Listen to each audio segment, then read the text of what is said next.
छोटे दोस्तों, आज मैं तुम लोगों को फरीदपुर गांव ले चलूंगा, जहां कालीनाथ बाबू के 2 बगीचों को लेकर बड़ा हंगामा हो रहा है। ये कालीनाथ चाटुज्य है, जो गांव के सबसे धनी व्यक्तियों में एक है। कालीनाथ बाबू के पास 2 बीघा जमीन पर 2 बगीचे हैं। एक बगीचा फलों के लिए है और दूसरा कीमती लकड़ी के लिए है। फलों के बगीचे में आम, जाम, कटहल, लीचू और सफेदा सवित विभिन्न फलों के पेड़ है। फल पौष्टिक लगता है और बगीचा साल भर भरा रहता है। लेकिन गांव में किसी ने भी इस बगीचे के फल खाने की इच्छा या साहस नहीं किया, क्योंकि फरीदपुर गांव के लोगों को मानना है कि कालीनाथ बाबू के ये दोनों बगीचे भूत प्रेतों का निवास स्थान है। फरीदपुर शमशान घाट कालीनाथ बाबू के इस बगीचे के बगल में ही स्थित है। यह शमशान घाट नदी के किनारे स्थित है और इस शमशान घाट सूचित किया जाता है। फिर भी इस शमशान घाट में कई बार रात के अंधेरों में शवों का अंतिम संस्कार होते देखा गया है। शवों को कौन और कब लाया, ये रहस्य अभी भी रहस्य ही बना हुआ है। ऐसे विकट परिस्थिति में एक दिन गांव के मुखिया ने एक बैठक बुलाए। मुझे आशा है कि सभी को पता होगा कि आज की चर्चा का विषय क्या है। कालीनाथ बाबू हमारे साथ हैं और मैं कालीनाथ बाबू के सामने ही आपको बता रहा हूं कि मुझे उनके दोनों बगीचों में तरह तरह की भूत प्रेत की गतिविधियों की शिकायतें दिन प्रतिदिन मिल रहे हैं। किसानों ने साफ कर कह दिया कि वो उस नदी के किनारे खेती नहीं करेंगे। वो नदी हमारे गांव में पीने का पानी के अलावा पानी का एकमात्र स्रोत है, लेकिन गांव के लोग उस नदी के किनारे जाने से डरते हैं। क्या तुम लोगों में से किसी ने भूत देखा है वहाँ पे? हाँ, मैंने किया मुखिया साहब। अच्छा बोलो, क्या देखे हो या क्या सुने हो? जी, मेरा नाम जाकिर मियाँ है, खेती करता हूँ। अच्छा जाकिर मियाँ, ठीक है, तुम्हारे अनुभव के बारे में बताओ। एक शाम मैं आपके बगीचे से होकर लौट रहा था। अचानक बगीचे से एक छोटे लड़की की रोने की आवाज आई। पहले तो मैंने सोचा कि शायद कोई गांव के बच्चे गलती से बगीचे में चला आया होगा और रास्ता भटक गया होगा। ये विचार मन में रखते हुए मैं बगीचे के अंदर हुआ। लेकिन मैंने जैसे तैसे बगीचे में आगे बढ़ता गया, बच्चे की आवाज़ उतनी ही धीमी होती गई। हाँ, थोड़ी देर चलने के बाद मैंने बगीचे में आग जलती हुई देखा। एक छोटी लड़की जलती हुई चिता पर बैठी हुई थी और मेरे और गंभीर दृष्टि से देख रही थी। उनकी आंखें लाल और बड़ी है, मानो आग टपक रहे हो।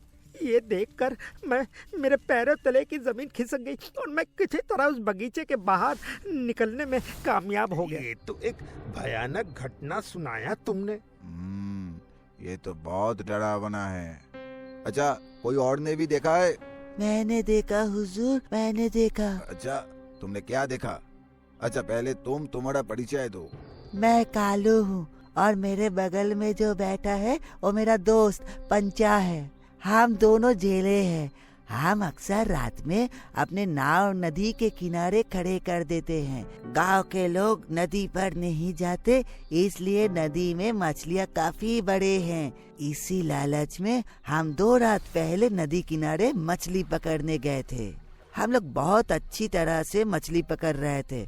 हम मछलियाँ पकड़ रहे थे और अपने बगल के बर्तनों में उन्हें भर रहे थे। थोड़ी देर बाद मैंने देखा एक 10-12 साल का लड़का बैठा है, जिसके गले के ऊपर उसका सर नहीं था। अपने हाथ में उसका सर पकड़ा हुआ था। लड़का अपने दाहिने हाथ से मछली को उठा रहा था और कटे हुए सर से खा रहा था। तुम लोगों से ये सब सुनकर तो मुझे बहुत डर लग रहा है। कालीनाथ बाबू, आप तो सब कुछ सुने, अब आप कुछ बोलिए। हाँ? और क्या कह सकता हूँ मैं। कई लोग मुझे इसके बारे में बहुत कुछ बताया था मुझे। मैं उन पर विश्वास करता हूँ कि ये सच है। क्योंकि फरीदपुर महाशमशान घाट मेरे बगीचे के बगल में ही है। ये सभी भूतिया गतिविधियां अक्सर शमशान के पास ही होते हैं, इसलिए मेरे पास इस विषय में कहने के लिए कुछ भी नहीं है। आप जो निर्णय लेंगे उसे मैं जरूर मानूंगा। शुक्रिया। मुझे उम्मीद नहीं थी कि आप हमारे साथ इतना सहयोग करेंगे। सुनिए कालीनाथ बाबू और बाकी सब लोग, मेरा मानना है कि कालीनाथ बाबू के बगीचे का सारे पेड़ काटकर उसे बेच देना चाहिए। परिणाम स्वरूप उसे पैसा भी मिलेगा। इस काम को पूरा करने के लिए गांव के सभी लोगों को सहायता करना पड़ेगा, समझे तुम लोग? हाँ, ठीक है। अगले दिन सुबह को कालीनाथ बाबू पूरे गांव और आसपास के गांव में भी बहुत घूम लिया, पर किसी को भी उस बगीचे के पेड़ काटने के लिए मना नहीं पाया। सुबह से घूमते घूमते दोपहर हो गया, लेकिन अभी तक किसी एक को भी नहीं मिला जो पेड़ काटने के लिए राजी हो। देखते हैं भोला बाबू तो लकड़ी का पुराना व्यापारी है, उनसे थोड़ा बातचीत करके देखता हूँ। अरे कालीनाथ बाबू, आइए आइए आइए। नमस्ते नमस्ते। नमस्कार नमस्कार। आज यहाँ पर क्या सोच के? हाँ, मैं आया था एक बहुत बड़ी मुसीबत में। मुसीबत? क्या मुसीबत? हाँ। मैं अपने बगीचे के सभी पेड़ों को काट कर उसे बेचना चाहता हूँ, लेकिन मुझे कोई नहीं मिला जो पेड़ काटने के लिए राजी हो। के लिए काम करने वाले तो बहुत से लोग हैं। अगर आप किसी को मेरे बगीचे में भेज सके तो ये बहुत उपकार होगा। ना ना ना ना ना ना ना ना, मुझे क्षमा कीजिए कालीनाथ बाबू, पूरे जीवन में बहुत बार बगीचे के पेड़ काटा है, लेकिन आपका वो बगीचे के पेड़ हम नहीं काट सकेंगे।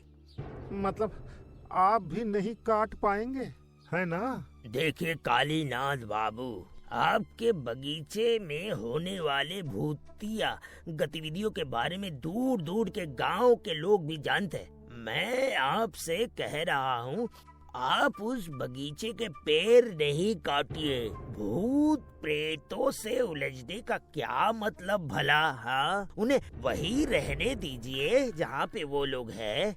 देखिए, आप काटे या ना काटे ये अलग बात है, लेकिन जब गांव के पंचायत का ये फैसला कर लिया तो मुझे उस बगीचे को काटना ही है। अच्छा ठीक है, आ जा रहा हूँ। नमस्कार नमस्कार।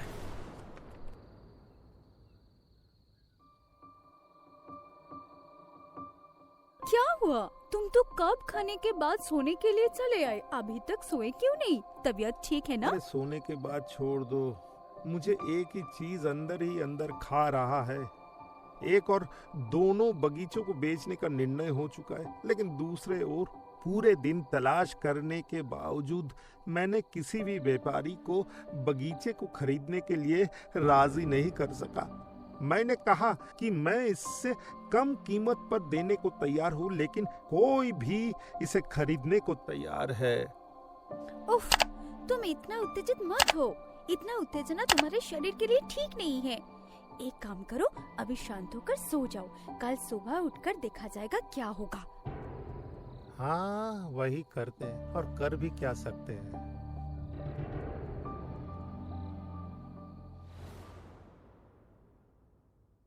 कालीनाथ बाबू और उनके पत्नी दोनों ही सो गए, लेकिन गहरी रात को कालीनाथ बाबू ने देखा एक डरावना सपना।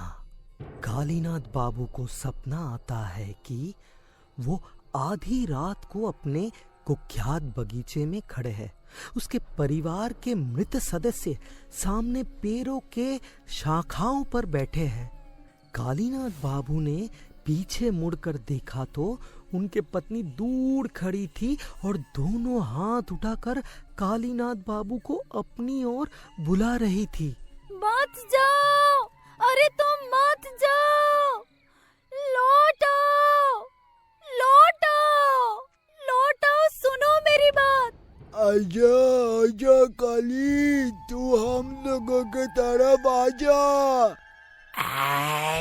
आजा काली, हम लोगों की तरफ आ जा। ये बगीचा मत काट काली, ये बगीचा हमारा है। इस बगीचे में हम लोग रहते हैं, तो फिर बहुत खराब होने वाला है। फिर देखना, इस बगीचे के बेचने की जगह तेरा सब कुछ खत्म हो जाएगा।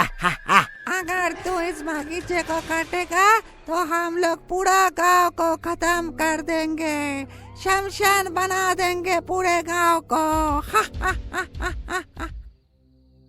नहीं नहीं नहीं नहीं, मुझे छोड़ दो, मुझे छोड़ दो, मुझे छोड़ दो, छोड़ दो, छोड़ दो।